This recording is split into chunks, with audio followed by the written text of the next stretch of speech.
Okay, good afternoon, ladies and gentlemen, and welcome to the leadership show for today. My name is Remi Duyile. I am the executive director of the Ugwumba Center for Leadership Development in Africa and the host of the leadership show. This afternoon is a special edition of the leadership show because we are using it to round off the Ugwumba International Women's Conference that we started on Monday. And today we have a special person with us this afternoon. And I'm happy when you hear what I have to say about her, you will stay glued to your screen so that you can have a feel of the wealth of experiences and knowledge that she has gathered over the years. So briefly, let me introduce our guest. First of all, like I said, in commemoration of the 2021 International Women's Day, the Ugwumba Leadership Center launched the maiden edition of the Ugwumba International Women's Conference on Monday, March 8, 2021, with a number of activities that will be rounded off this afternoon with a leadership talk show. So today we are rounding off the maiden edition of the Women's Conference with a fireside chat on the leadership show with Professor Remi Duyile, my namesake, the former Vice President of the Bank of America. She is an Amazon who finds fulfillment in empowering others and helping them recognize their own strengths and abilities. For over 17 years, she was the vice president of the Bank of America, where she managed over 600 financial portfolios of high net worth clients. Excuse me. Immediately after leaving corporate America, she established various organizations, including Premier Mortgage Solutions, a mortgage company, Image Consulting Group, an international consulting firm, and the Legacy Premier Foundation, a non-profit providing mentorship and financial literacy for women and girls. As a conference speaker and trainer certified by the John Maxwell Group, Jim Rohn and Les Brown, Dr. Remi's expertise in leadership are sought after around the globe. She has spoken throughout the continents of Africa, Europe, and extensively within North America, Canada, and the US, teaching financial literacy, entrepreneurship, and leadership development. Above all, let me tell you, Professor Remi Duyile is a member of the Ugwumba Center for Leadership Development in Africa's International Advisory Council. So on the show this afternoon, she will be telling us how the annual International Women's Day events are changing global narratives about women empowerment and quest for equality. Since 1975, it was adopted by the UN. So, ladies and gentlemen, I want to welcome you to the show. And Mommy, you are welcome on board. Thank you so much. Thank you so very much for that warm introductions. And first of all, thank you to you and thank you to the organization, the Ugwumba organization, and what you're doing, because we've been watching and seeing all of the efforts being put in to invest in our young leaders and the community at large. So well done. Thank you for your invitation. I'm really excited to be here with you. Thank you. Ladies and gentlemen, like I said before, we are broadcasting live from the Ugwumba Center for Leadership Development in Africa from our headquarters in Abuja, Nigeria. And it's a privilege to have her on the show this afternoon. You can imagine the profile I just read out is not easy to get her to sit down and talk to us. That's a great privilege, and we appreciate her for coming to the show this afternoon. So, Mommy, let's get started. We are talking about the International Women's Day celebrations. How far so far? So we want to know what has happened since 1975. This celebration was officially adopted by the United Nations. And then we can see that at the root of the whole matter is a quest for gender equality. That is at the root of this whole matter. So can you share with us some of the success stories so far? Absolutely. Thank you so much. That is a very, very germane question at this point in time. At this point in time, when we can celebrate a few women that you all know, when we have the likes of our sister, mother, mentor, Dr. Ngozi Okonjo-Iweala, when we have the likes of Vice President Kamala Harris of the United States, and so many others that we know that we can't have time to mention right now. A lot has been done, but can we do more? Absolutely, yes. But there is progress. When I mention these names, I know you all can echo I know immediately that these are women, these are Amazon women, these are trailblazing women who have shattered all odds to be who they are, not just because they're just women, but because they're people who are competent and confident enough to be able to ensure that whatever work needs to be done is done efficiently, is done expediently. It doesn't have anything to do with the sexual orientation. That is immaterial at all. So I want to say that we still have ways to go, but are we making progress? Absolutely, yes. And that was why I started with those names. When you hear those names, you can't help but to know that this is progress. The first the director general being a woman of African descent. I mean, this is someone who sits on the stage of the wall to take decisions that would affect every single human being, whether you're black, blue, or green. A decision that's taken there will affect you. Same thing in the United States. We all know how the United States of America runs, and the racism and all of those things that associated sometimes with the country. You can see there's progress being made when a black woman of African origin also, and because every black person to me everybody came from Africa. That's another story for another day.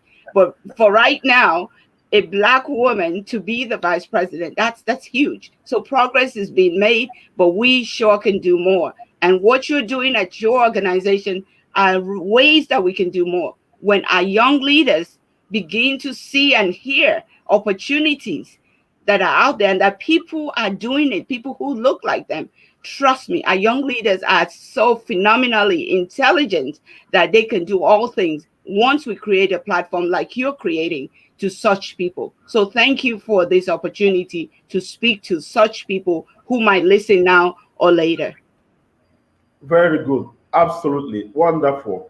Very good. Okay. Now, let's talk about education, the role of education. Now, according to the former UN Secretary General, Kofi Annan, he said that education is the only human rights that has the power to transform. He said that education is the only human rights that has the power to transform. Now, so that means that education plays a major role in women empowerment. So my question is, we have seen a number of International Women's Day celebrations with different themes. So if education can help us solve all of these problems, why don't the women focus on access to education? Absolutely correct. The women are educated. We have educated women who are still marginalized. We have educated women who are still being looked at as a second-class citizen, no matter where you get your education. The names I've just mentioned, they had to go through some stereotyping, even despite the impeccable education they got. Who would have thought that people will fight or deny or delay having Madam Ngozi Okonjo-Iweala as the Director General of the WTO? Who would have thought of that with her impeccable degree? So I believe that education, as much as the women are going into the education and getting educated, there are still ways that we're being marginalized. It doesn't matter how well read you are. There's this second class citizen mentality that people can put on you, and they don't come out and say, oh, your education is less than mine. It's through action, it's through policies. So what I'm saying is that the policies have to be fair and free for all. And then intentionality has to be made for our women to get more educated. There are still areas, parts of areas in Africa or in the world that education might be something that they think should be secondary for a female. No, everyone should have equal access to education. Not just the education, it's just the ability, not the classroom education. When I'm talking of education now, it's not just the classroom education. There are other types of education that can be created to enable, especially women, since we're talking about women, to understand that, yes, you can have it all. You can be able to balance your family, your career. It takes a process. When people know that there's a process in doing this, then they're able to know that they will do their part. So what we're doing and what so many people are doing is the ability to share demonstrated best practices. I, by the grace of God, was in corporate America for 17 years, and my husband and I raised 3 grown adult children, and we were able to balance our home and the career with the support of a spouse who believed in my capabilities. So there are ways that this could be done. There has to be an intentionality and policies and processes that are put in place so that a woman doesn't feel like, oh, if I go and get married, if I go and have a baby, I won't be able to come back to a job. There has to be systems designed so that we can truly enjoy the beauty of womanhood, because that's what it is. It's created to be enjoyed. I mean, we are the mothers and sisters, we bring everybody to life. So if we bring everybody to life and we raise everybody in our own little way, then there definitely has to be a platform that we are intentional about to create for our women and our girls especially. Oh, that's fantastic, fantastic. You know, while you were discussing that, I had you talk about policy. I had you talk about deliberate policies. Okay, now you are Nigerian, even though you are resident in America and you have done a lot there. So let's bring you back home. You know, talking about the education system in Nigeria. Now, it's a pity to let you know that there's so much decay in our public school system. I don't know if you know about this. I don't know how long you've been away or when you came to Nigeria. But there's so much decay. As I speak with you now, we have graduates that cannot write their names very well.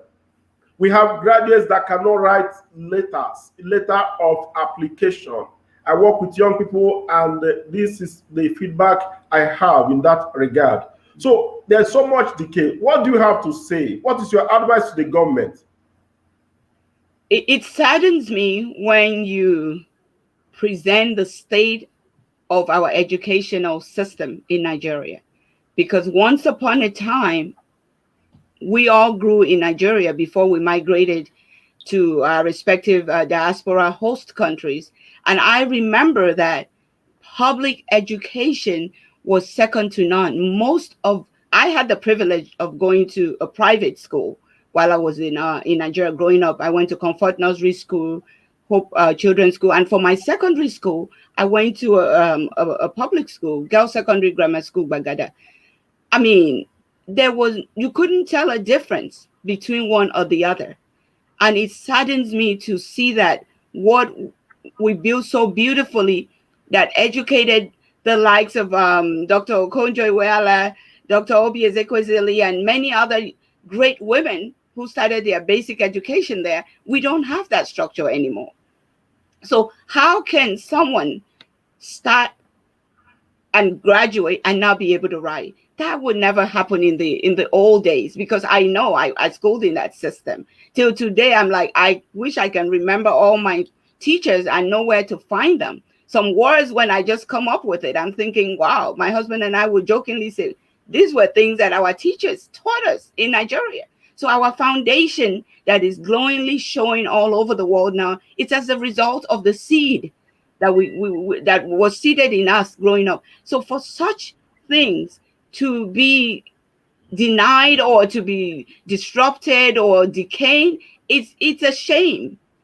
And I don't want to put the responsibility just on the government. I want to put the responsibility on all of us as people. When people use a private school as an entity to maybe create another status aside from the public, there's nothing wrong with private school. But the public school system, there has to be the intentionality. Our leaders have to understand that if we are getting half-baked people out into the world, it's going to stall their future growth, whether be it male or female right now. And they're not going to live up to competency. And when they don't live up to competency, they won't be exposed. And then it's tendency for them to not see a big picture in their life and settle for less. And then comes security threats. Because when people have hopelessness in the horizon, why should they care about hopeful people? So if we begin to think of it from that perspective, we are going to do better.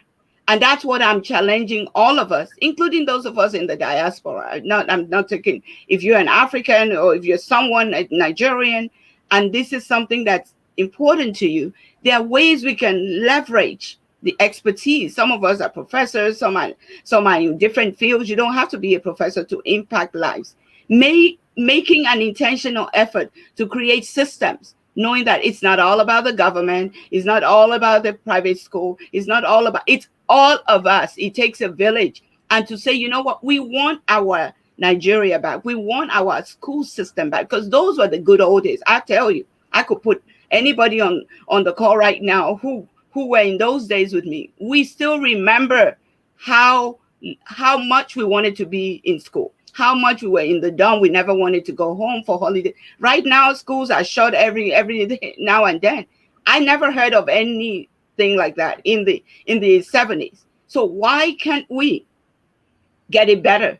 I know we have more population, but we're still same people. So we as leaders, and all our leaders, especially our elected officials who are they are the hem of affairs. They're in the executive, the legislative, the judiciary. We need to be having that intentionality, because we want to be able to recruit people. Who wants to recruit somebody who can write a letter? But if they're not taught how to do it, they're not going to know.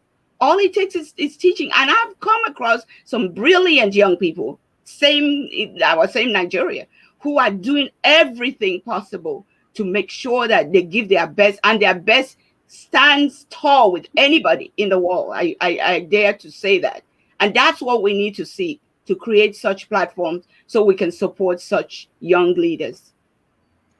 Good. I also heard again, you spoke about you passing through the private school system in your primary and I think, okay, in primary school. Good.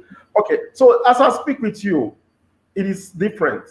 Today, private school system has become a business. They have turned education as a business.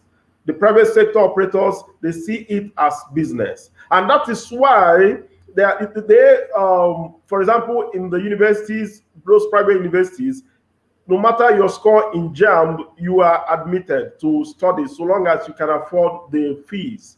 Are you getting it? So these are some of the things that bother us, and these are the things that are causing the devastation in the system. Now, let me go back to the primary schools. You find out that because some parents can afford taking their children to the private schools from primary to secondary. Now, the public schools are dead.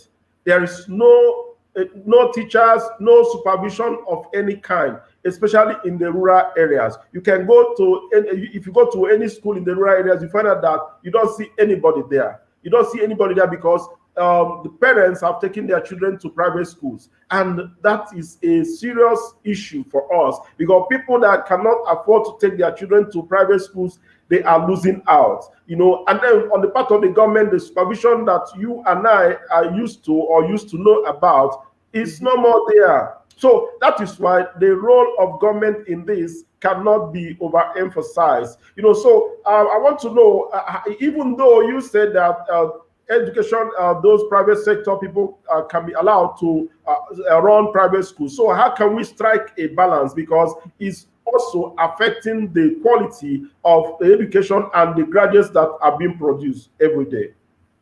Thank you so much. I want to start by a quote from one of my mentors, John Maxwell. Okay. Everything rises and falls with leadership.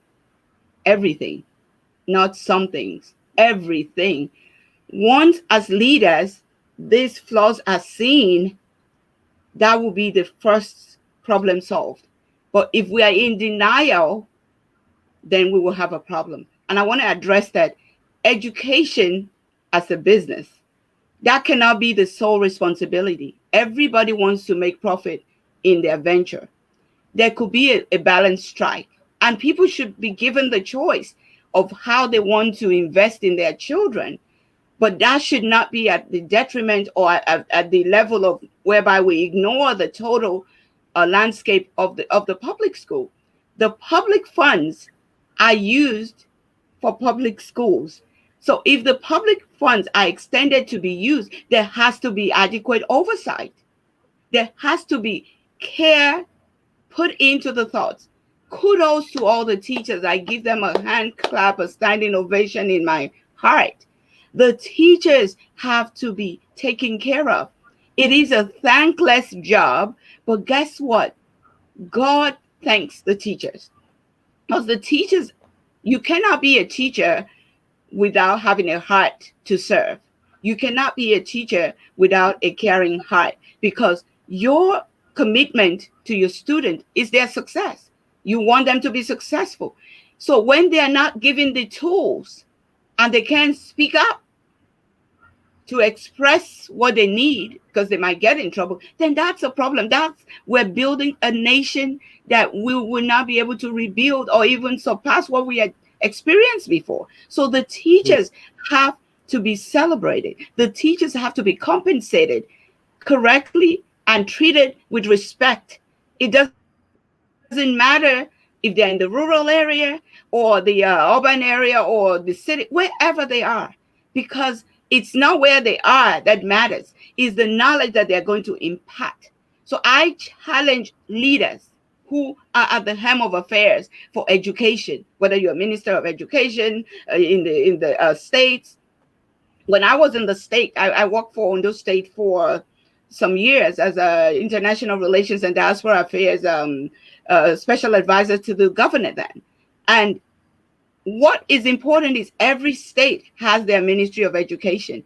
If every state can begin to make this a priority item, not just numbers, and then you put a lot of budget in your line item and nothing get executed, and you take who man no man thing out of this shenanigan, we are dealing with lives, you all. We are dealing with lives when it comes to education. It is not about feelings alone. We're dealing with real-time lives. Can you imagine the decay of schools now, like you just said, Remi? How those things have decayed, and we still have children who might never be able to afford private school. Who even says that all the private schools have the standards that's needed all the time? There has to be, you have to inspect what you expect. So if the government is putting funding and support system to the public school, we have to inspect it, and not just by lip service. When I was in the state, they had inspector who they call inspector who will go to the schools. They will have a special way of dressing to change things, but you still just notice that nothing gets changed. People are not understanding what we are doing. When we ruin our educational fabric, we're ruining our nation, and that is the problem that we are having right now in the African nations, in Nigeria, wherever. We cannot churn out competent people who, like you said, when they graduate can write. We all used to be able to write, even in our high school. We used to be able to speak and do great things. This is the same people. We're in the same country. So people need to take responsibility and understand that we're ruining our future as a nation if we shack our responsibilities from education. That should be the topmost organization importance to anybody, because we're raising next generation. Not just raising next generation, we're supporting the generation who are investing to help us raise the next generation. To me, if you ask me, that is that constituency that should never be messed with. There should never be closures of schools. We're striking for this and that. People should by now know the right things to do. Because when we strike and close schools, those students, I don't want to say kids, my oldest is 30-something, so some of them I can say kids too, they are not going to be able to finish on time. They're not going to be able to do what they need to do on time. And not only that, when they're in school, they still get marginalized, especially you dare be a woman. Then some crazy people want to take advantage of you. They don't want you to use your brain power anymore. Now they all already start thinking that you have to compromise. All of those nonsense have to stop, because these people, they have children. I talk to friends sometimes and I say, listen, if we know the magnitude of this problem, some of us, send our kids overseas to school. Some of these kids want to come back home, but they don't know what to come back home to. They can come back to a job or create one. But if the system is porous. If security is a challenge, none of this elite would want their kids to come back, because now every day your heart is in your heart is in your hand. Every day you're worried. So why can't we get it right? And it starts with education, my brother. Education and healthcare systems. Those two things are going to help us go far, especially for women. We've got to get the system right. If we do not get the system right, we would not be able to pivot to that next generation. Look at now we're remotely doing so many things. Did you ever stop to think that there might be homes that don't even have computers, that might not have internet access? These are all things that government and private sectors should collaborate to do.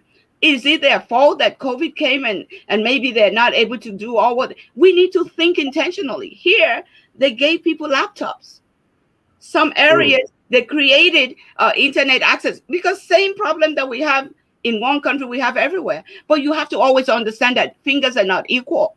Everybody will not have all what they need to be where they need to be. That's why you have NGOs. That's why you have government. That's why we have organizations like yours or diasporas who are doing initiatives. Let's support one another.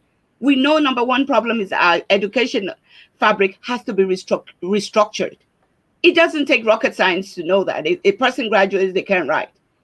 It happens here. Do we need to put the students in remedial so they can be cut up? Where did they miss it? They missed it somewhere. It's not that their brains don't work. Every brain works. I have not seen a dummy Nigerian in my life. Not yet.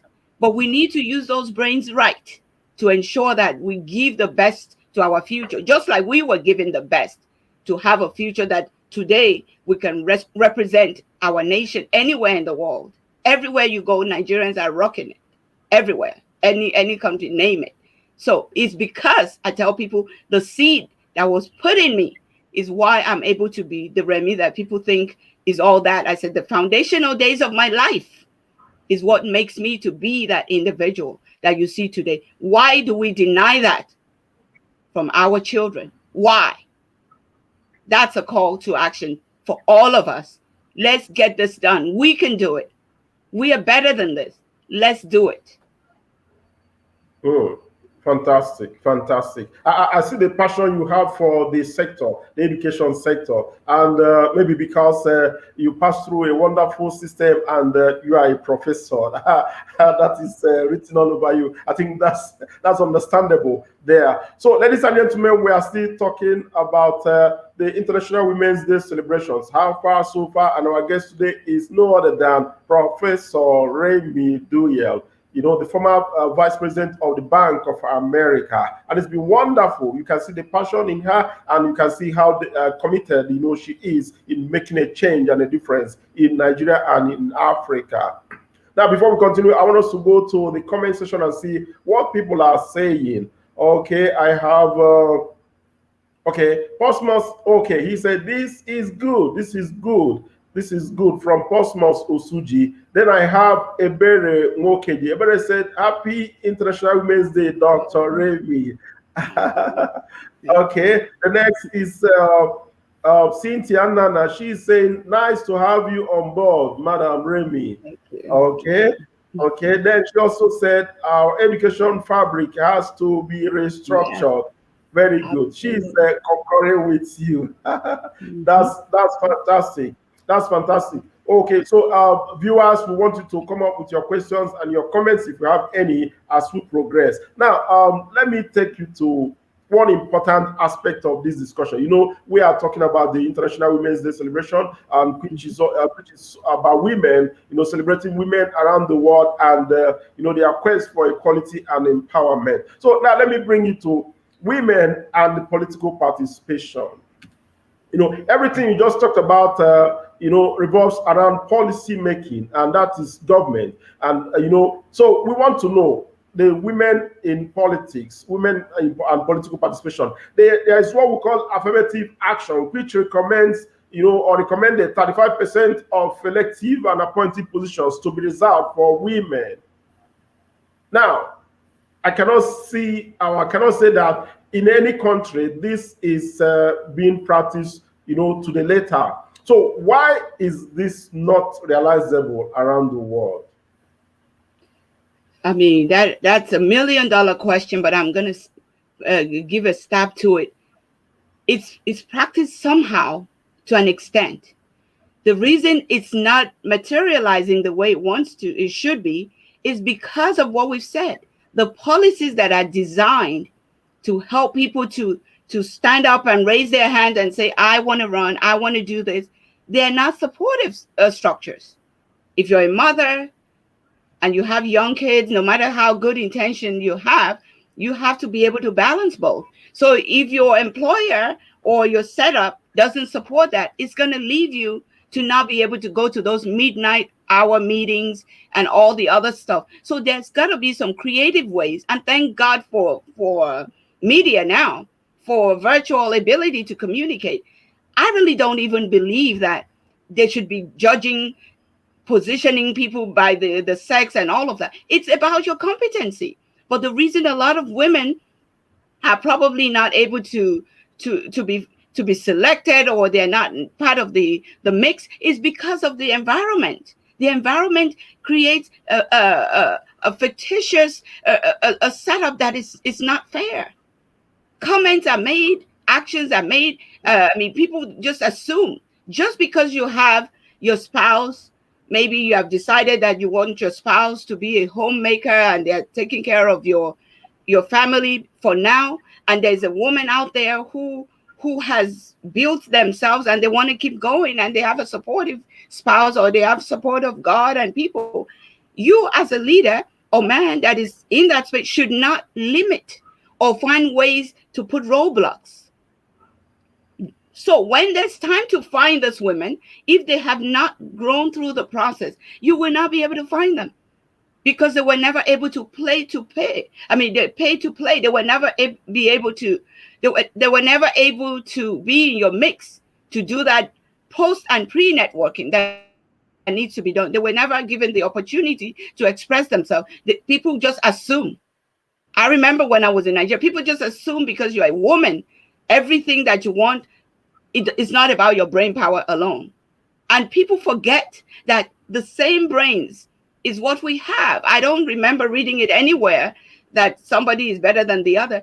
And a woman who applies themselves, and we have to go the extra mile to apply ourselves. And when we're successful at it, leaders need to validate it. And I challenge my women out there, don't wait for somebody to celebrate you, please. Don't wait for somebody to fish you out. Keep building yourself. Keep investing in yourself and create your own platform. If people don't leave you a chair at the table, bring your own chair.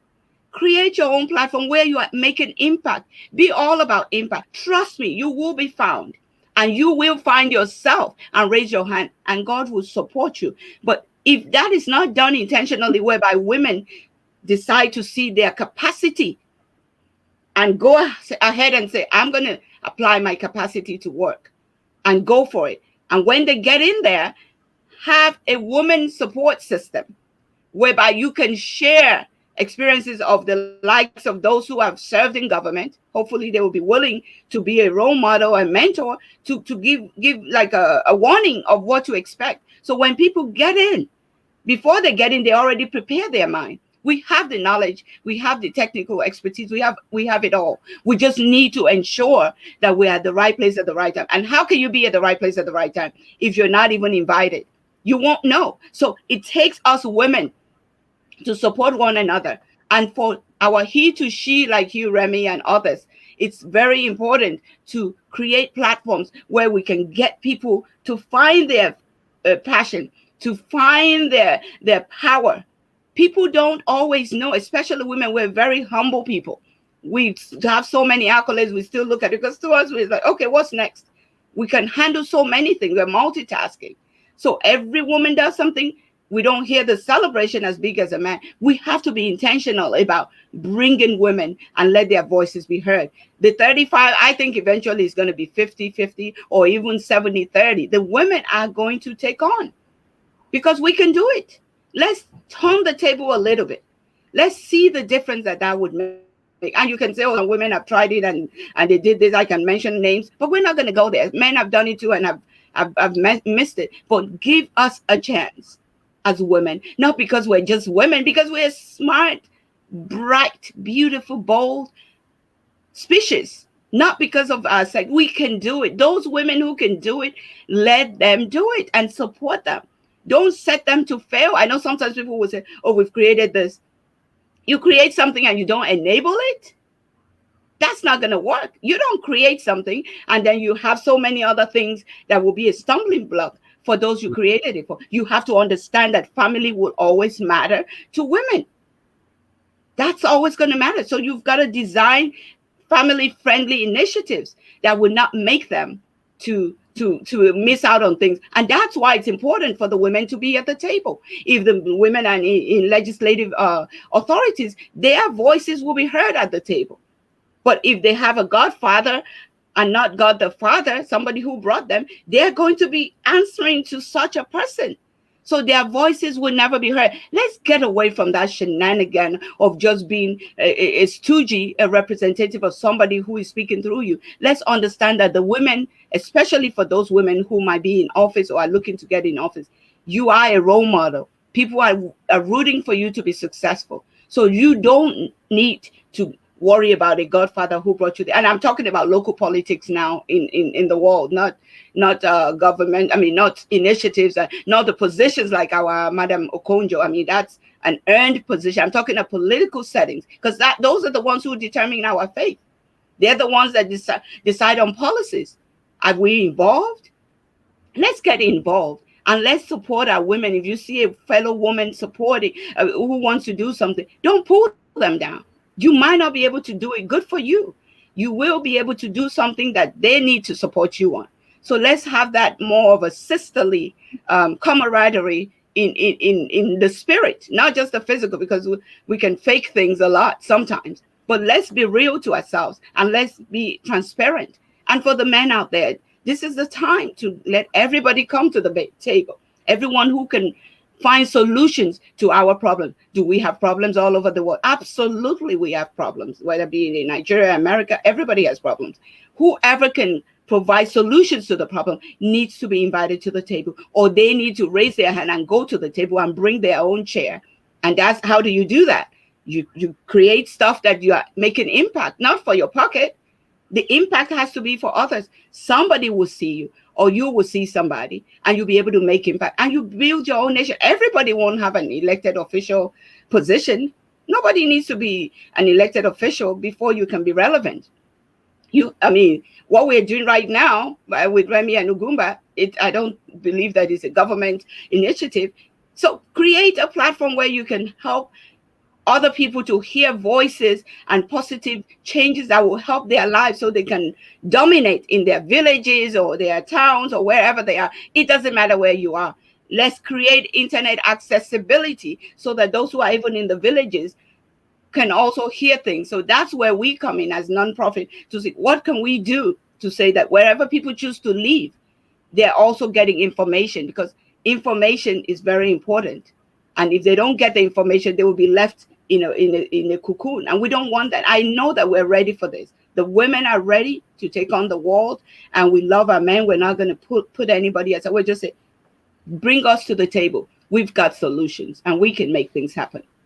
Oh, fantastic. Choose to challenge the status quo. Thank you so much. Let me just, yesterday, while my boss, the president of Ugwumba Center for Leadership Development in Africa, Mr. Uchimusu, when he joined the session yesterday, he was marveled by the level of impact that the Ugwumba Women's Conference has had on the lives of those that participated. So he quickly declared, that we are going to take this women's conference to make it physical so that more people can participate in support of the affirmative action.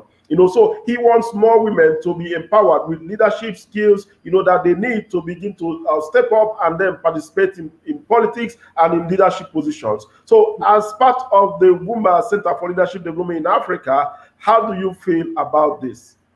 Oh my goodness, I am so super thrilled. I'm like, yes, now I know I'm on the right organization, because I don't say yes to everyone that invites me, because number one, we're busy and you can't do everything for everyone. But it makes me feel like, wow, this he must be reading our minds. That's what needs to happen, because I have seen a lot of unsung heroes in my engaging with Nigeria. I do a lot of mentorship and a lot of things. I've seen a lot of unsung heroes. I've seen people doing extraordinary things that nobody could stop them, despite there's no light, no water, not this. So when you create what your company is creating, that is where we need to be. Women, we immediately engage with what we see or what we hear, and we can feel the intentionality when they see that this is meant for the pureness of supporting and creating leaders.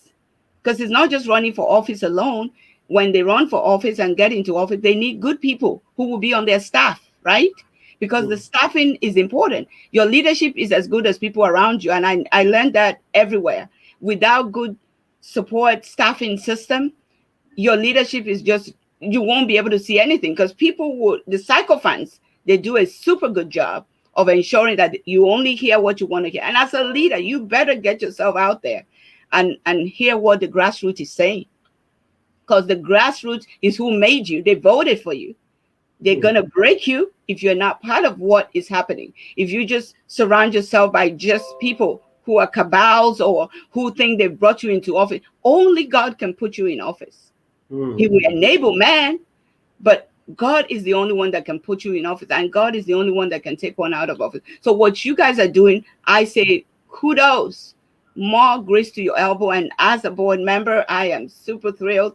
And let us know how we can support and make sure that we truly don't just talk. I'm not all about talk. I'm a speaker. Yes, talk is cheap, but let's get action. And the actions can be little bits of things here and there, not wait till everything is perfect. Some people will hear what we're doing now. They will be inspired to take action. That's what I'm talking about. And whatever support system we need to give to those who are inspired, so they're not out there wondering, because we started it. We started the conversation. So we better be able to support them. And we feel good about it. And I know, Remi, you feel good. I always say, wow, well, you're doing a great job. And you always do more. Every time I think you're doing a great job, you even do more. And you have joy in doing it, because you see the impact. And that, can you imagine multiplying a Remi, you, by so many others? That's how it's going to start. And likes will attract likes. So what you're doing is amazing. I commend all of you for what you're doing, and know that your diaspora sisters and brothers are here. If it's a real deal that we need to work on to make impact, not just talk shop or a hidden agenda, which I know you're not, Ugwumba. You guys you're ready about impact. Let's make an example of that, and let other people join and do the same. And we'll charge all our, I don't even know how many millions we have now. We are over 250 million the last time I was counting. So we can do it, guys. We can do it. And our he for she, we love you. Let's do it. We can do it together. Thank you so much. I'm happy that before you accepted to become a member of our international advisory board, I'm sure you did due diligence on us, and you found very good. Now, I don't know if you know about this. Since inception in 2018, we have been able to empower about 5,000 young entrepreneurs, including male and female, between 18 and 30 years. With training in the, business development and startup grants. So because this has succeeded, we said, okay, the women, which is an important component of our vision and mission, we decided to launch the Ugwumba Women Academy. So that's why we are doing all of this, the women conference, and now we are going, into scaling that up to do more work for women to be empowered with leadership and enterprise development skills, so that they can also, step up their games and take up political positions. So this is how we work. We have succeeded in empowering young people, and we want to extend that to the women. And I'm sure that with you by our side, this is going to work. Certainly, this is going to work. Certainly. So let me take you. I know you don't have all the time to be with us. You're very busy. So, but before I let you go, let's talk about rivalry among women. Rivalry among women. We hear that most women do not support other women in leadership positions. Because you hear them, the gossip mill, saying that they got it by sleeping with the big boss or that. So they seem not to support other women that are in government. So what can you say about it? What can you say, and how do we get out of this? Right. I would not agree with the school of thought that women don't support women. Of course, people will choose not to support you, whether they are women or men. But I agree with you that a lot of times people who have baggage they are carrying, people who have not found who they are and what they're designed to be, they might get into chit-chatty talks and stuff. It's a sign of them growing up. And that's why the women center that you're describing, by the time the training and setups are designed to get to the mindset, because it starts all in the mind. And they begin to see that what Debbie can do, Rachel can do.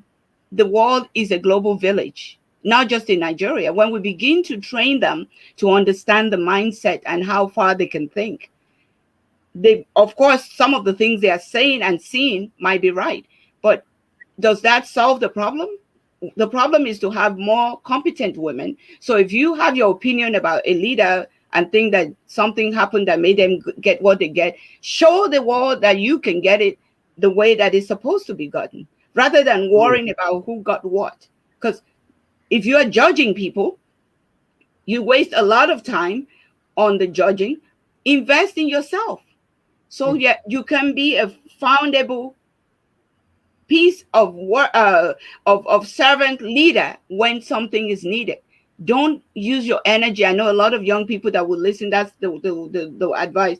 Don't use your energy critiquing. Invest in yourself first, and find out where do you need to be to have yourself get better. It was speaking. I never liked to speak in the past. In corporate America, I had to go invest in myself because I knew I had information to share with the world. So there is always something that's deficient in us individually. Let's focus on that, and let's give our sisters a chance. And for the sisters who are leaders too, let's have a humble heart to have an inviting spirit so that people can feel welcome and they will embrace you more. And hopefully whatever reasons and how people got into situations, that will be on them. But you can show to the world that you can get in with your brain. That is your brain power, no bottom power. And you just show that example. And when you're focusing on that example, then you won't have time to be worrying and debating, because you only have 24 hours in the day in the first place. So if you're going to spend 8 hours of it wasting on some people who did something, maybe they didn't know better, or maybe they're just they don't have integrity. If you have integrity, you would know that your brain power is all that you need. And setups like we're having with Ugwumba Women's Center, that will be part of our core course to ensure that people's mindsets are right. It's not about the money you have in your pocket. If you don't have integrity, no matter how much money you have, some people don't want to deal with you at all. Okay, I am being so mindful of your time because I don't want to keep you. Okay, now, before I leave the political side, now I want to ask you about this. You find out that change agents, development experts, change agents, people that understand what development is all about, they eventually shy away from participating in politics. I've argued this in several places, in the development sector. Why do we have to stay away from politics and allow ruffians and people that don't understand what government is all about to lead us? Because as soon as they get voted into office, they make policies that will affect all of us, whether good or bad. So why are change agents shying away from participating in politics? Do you have anything to say there? Yeah, I think that some change agents also need some knowledge. The political terrain is it's a different terrain. So you quickly find out that there's some puzzles that you don't already have, or the ones you have that you can't play right. So sometimes it takes some time for people to really understand the scheme of things and what they are going to get into. And to some people who have integrity, they want to really understand what they are getting into and how that framework would work with what they are doing already, which they are making impact. So sometimes it would take some time to do that. But again, like you said, I buttress your point.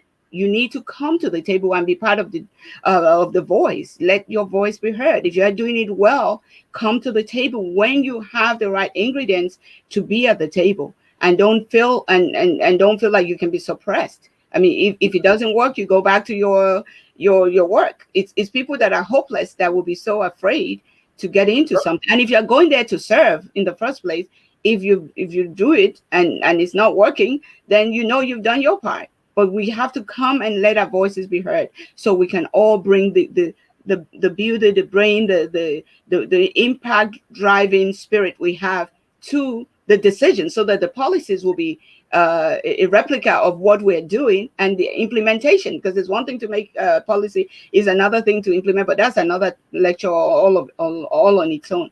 But that will be my take. People need to understand, count the cost and what is needed to take that responsibility, because it's a sacred responsibility to be a public servant. And some people might need to count the cost and understand what it is, and maybe understudy some people. And then when they're comfortable, they can just hop on the train and be a good impact driving leader that can change some of those people maybe that are so myopic in their four corners, to see that, yes, there's enough to do and there's enough to go around.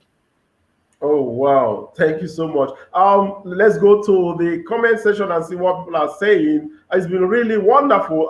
This is from Darlington Ibekwe. Oh, what's that? Okay, good. He's happy. I think he's happy. And this one, Whitney. Okay, good. And then I have Bilikisu here. Bilikisu, thank you so much, Honorable Remi and Professor Remi, for this session. I am so inspired, honestly. Very good. And she's still saying, my question is, how were you able to rise academically and career-wise and still, what did she say? Yeah. Okay, and still be able to maintain balance in running your home? Okay, you will take that. I can answer that. Can I? Oh, do you want me to answer that, or? Yes, you will. Let me finish the comments. And this is from Joy Omar. She's saying, this lecture is amazing. Thank God I am not left out. Then Whitney Iganko is back. Be your own cheerleader. Okay, very good. And then I have Faith Balanku. She's saying, I concur with Biliki Sugarba. How do you strike a balance with academic and your business? Okay, and then this Whitney is saying, I totally agree with you, ma. Okay, so ma, let's go back to the question from Bilikisu. She's saying, how do you balance your academically and career-wise? So what do you have to say? Sure, I'll make it very, very brief because I know we don't have a lot of time. I'm happy to come back and even dig deep into that a lot, because that's very important for people to know. I've been in this institution of marriage happily for over 31 years, grown 3 children are grown here, doing well by the grace of God. What needs to happen is finding your purpose and praying to have a spouse that's supportive, that knows your vision, and you also sharing your vision. So I've enjoyed the support of my husband and my children, who understand my passion. So because you can only give what you have, everything you do, you have to create better in your home. You have to, I cannot handle lack of peace. I can't handle chaos. So what do? You go in with a servant's heart, even in your home. You go in and understand that you're unique. My own drive in life is unique because I'm doing so many things, but my home front is, by God's grace, pretty strong. Your priorities can never be out of place. So you try your best, and God blesses your work, and carry those who matter. You might not have a spouse. Those who matter, carry them along. Sometimes they won't see your vision right away. Don't get angry either. Just understand that you keep doing it consistently, they will see that it's a passion, and then they will support you rather than getting into a fight that, oh, you're not supporting me. God gave you the vision, not them. So allow your vision to blossom for them to see the value. It might be your family, it doesn't matter. When they see it, they'll come on board. If they don't see it, don't get mad at them. Just keep going. But for me, it's been a journey to be able to balance home and work. Even when I was in corporate America, the same thing. I started as a teller with an MBA and I resigned as a vice president. So it's just that ability to the glory of God, to have supporting family, especially my husband and kids, who believe in what I do and support me. And I have a balanced mind. I have a humble heart in all that I do. Any position I hold, I see it as a call to order, to serve, not to wear it on my head and show off. And I do me, I'm confident, but I'm not going to put myself on you. So if you do all of that carefully, it still doesn't mean it will be easy. It won't be easy. You might have to sacrifice some things. You might have to stay up late to do some things and still do your cooking if that's your family values. Or you might just need to understand that you have to be flexible, knowing that you have to meet each other halfway. And for me, it's been that. Right after I finish now, I'm going to hop on and do my teaching because today is my teaching day. But it's if you're doing what you love to do, you never feel like you're working at all. What I'm doing right now, I can do it all day long because I like to inspire people and to share stories that I know that can also get people to leave the sound of my voice and take action. Not to say, oh, I know Dr. Remi and I want to add more friends to my, no, even you might never greet me. Hopefully, whatever you've heard, you can take and use it to be better. In your heart, you would remember you've connected with me. That's all my purpose is in life, to just inspire, lead, and let people grow. I hope that has helped. If not, we'll come back and do another show someday and maybe talk more about the work-life balance so that my ladies, my sisters all can hear more tips. Maybe they have specific questions. Very good. Fantastic. Fantastic. I'm so happy that you are connected with us. So you'll be seeing more of them, in due course. In future, we are going to arrange for more talks with them. Okay. I don't know if we still have time. As a successful Nigerian woman in diaspora, how did your journey begin? Did you face any challenges and how did you overcome? Oh, absolutely. I faced so many challenges. And maybe if you've never heard my story, I always say my story is that story of 4 strikes: Black, female, Nigerian, accent. Those were the strikes I faced in the 80s. And most of the time they will watch and think, oh, because I'm Nigerian, that might be who will be doing something funny, but they never found me doing any of those things. So they gave me more support. And till today, you're always going to find people who second guess what you're about. But you don't need to worry about that. You just need to focus on what you're doing and be about your work and be about impact and make sure you have fun doing it. Because even when you're being about impact, if you're doing it for people to see you and they don't see you, you're going to be mad. But if you're doing it because you enjoy doing it, you're thankful, you're checking it off and say, oh God, thank you. We just did this. So for me as a woman in the diaspora, and like for anybody, there are those journeys, but I am never intimidated by anyone. By the grace of God, I've seen a lot of things. And my biggest pride is being able to be a mother, be a wife, and also to have raised 3 beautiful children with my husband who are doing very well in the world. Our baby is 25 and our son, his oldest, is 31. So all of those give me the strength. So it doesn't matter what you're bringing. I already have an army in my home who make me proud. So I don't need your distractions or disruptions because I already have the blessing of those who matter. And that's how I carry my journey. So that's why nobody can easily get through me or to me in a negative way, because I don't put my faith in people. I don't put my faith in my family either, but I know that they'll give me the constructive feedback. I put my faith in God and I get the support of those who matter all the time to do what I need to do. So that's good. That's how I've been able, and I'm still able to continue my journey. Okay, very good.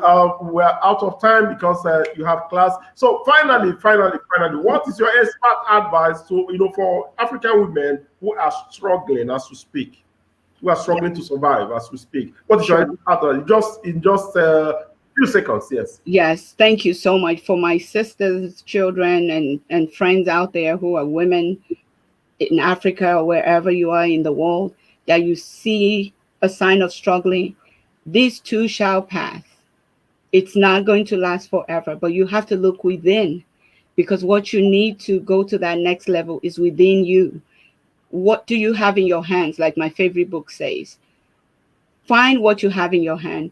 Look at way to serve it to others. You might not get paid right away, but serve it consistently as unto God, as unto man, and see how you derive passion in doing it. And through that, build it up. And I can assure you, your work will bless you. Will be blessed. The Holy Book says He will bless the work of our hands, not who we know. So start looking at what work do you have in your hands to be blessed. And right now it's tough. I get it. I know. And I know that things will get better, but you have to be ready to get better with things. And that starts within you. Don't look outside of you. Look within you as an individual. What can you do for yourself right now? It could be just having a positive mindset right now is all you need to do. So that's my take. I need to hop on to my students. Yes. Yeah. So thank you so much. It's been wonderful talking with you, and I'm sure that all of those that joined us, they have been empowered, to run with the experiences that you have shared with us this afternoon. So, ladies and gentlemen, we need to let Mama go because she has class, and it's been wonderful talking with her. And I know that in the next, when we call her again, she will oblige us the opportunity to be part of this. So, from us at the Ugwumba Center for Leadership Development in Africa, we want to say thank you so much, Dr. Remi Duyile, for being part of the show this afternoon. God bless you. Thank you so much. Thank you so much. God bless you.